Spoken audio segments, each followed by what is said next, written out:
So the holiday season, for a lot of us, we feel a lot of stress and anxiety this time of the year. And it's usually associated with attending different events. So there's all kinds of activities around this time of the year for sure, right? We have all the holiday events that are associated with things like our work and our social groups and things like that. But usually the ones that stress us out the most have to do with our families. So going and visiting family and attending multiple holiday functions often creates a lot of anxiety and a lot of stress for us. So why is that the case?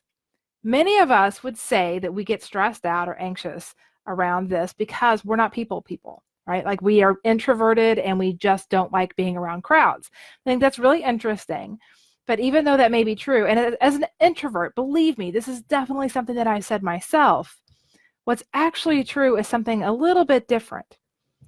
Other reasons that we might say that we don't like to go to these functions is because of the actions of a particular person there. So perhaps you have a mother or an aunt or a grandma or a sister or somebody who often asks you about something that you're uncomfortable talking about. I think one of the things that's so common for us to be asked, especially when we're young veterinarians, is whether or not we're dating anybody. And if that answer is yes or no, the question itself often just makes us feel uncomfortable. So we want to ask ourselves why that is as well. Another thing that could potentially be causing anxiety and dread around the holiday season is the gifting, the purchasing gifts for other people. And that could come down to us being concerned about spending money or being concerned about what we're going to buy for somebody else if we're not sure exactly what they will like, or us being concerned whether or not they will actually like what we do buy for them. All of these things are actually totally related, though they may not seem like they are, because what it all boils down to is that our discomfort in these events. So when we go and we're dreading and we're feeling anxious about these different activities, these activities include other people, right? And it is our interactions with those other people that are creating anxiety. And not because we don't know how to talk to them, but because we are underneath concerned about how they are going to respond to us.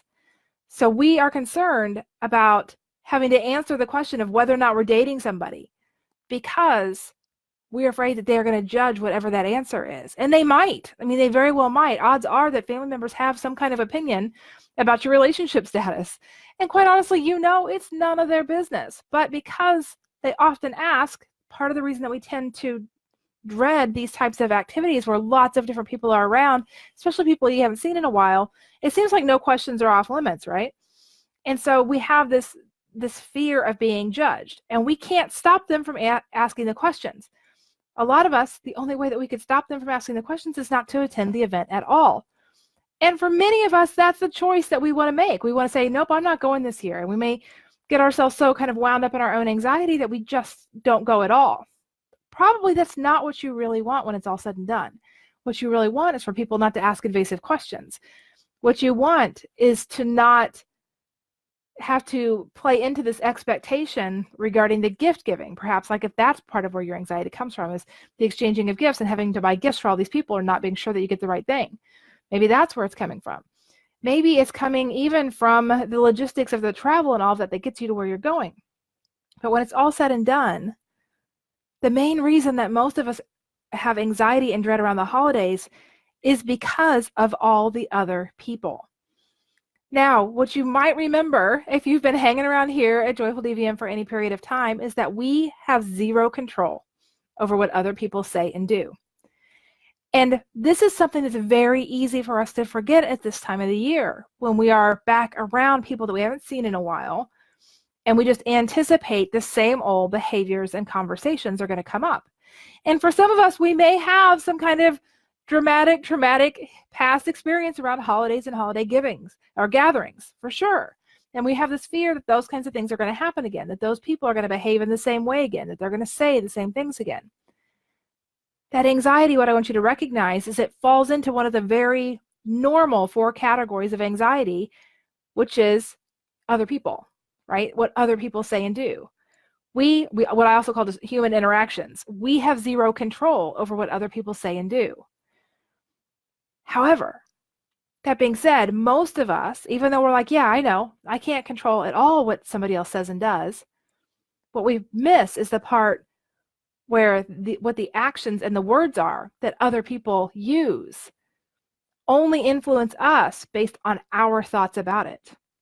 So it would be really easy for us to believe that we feel anxious because we have to see Aunt Sally, who, and I have an Aunt Sally, and this is not about you, Aunt Sally, but let's say Aunt Marge, Aunt Becky, I don't know, pick anybody, because you have an aunt that often asks you questions about your relationship status. And so you are feeling anxious about going because you're anticipating that question.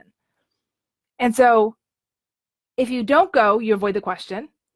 If you go and you avoid her, you avoid the question. If she starts to talk and you keep leading the conversation in directions that don't get her back around to relationships, you kind of avoid the question.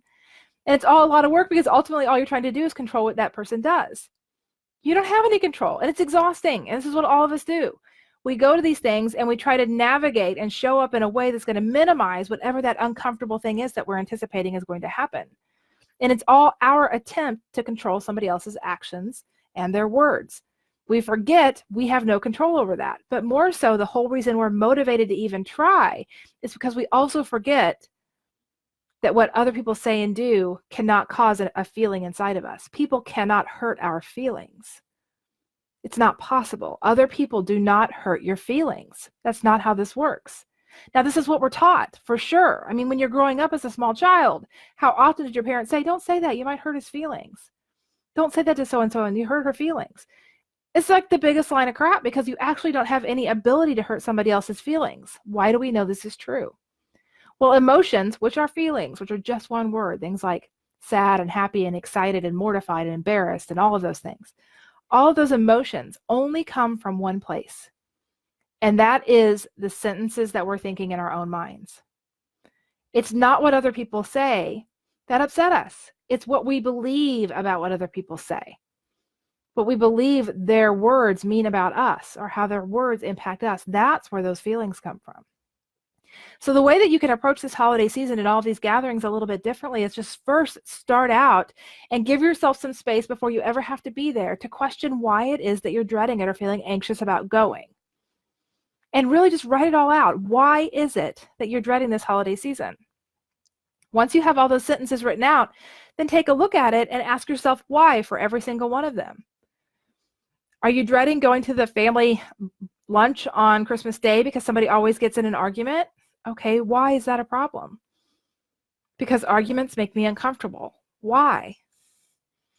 Why do they make you uncomfortable? So obviously, if that's like where your why path is led down to, then you are what the belief is there, the thought that you've thought over and over and over again to where it has become dominant. That's what a belief is. A thought that you've thought so many times, now you really believe it's true. That's a belief. Arguments make you uncomfortable. You're holding on to that as a truth. Arguments, and you have the ability to change that because you can decide that arguments don't make you uncomfortable, especially arguments that don't have anything to do with you.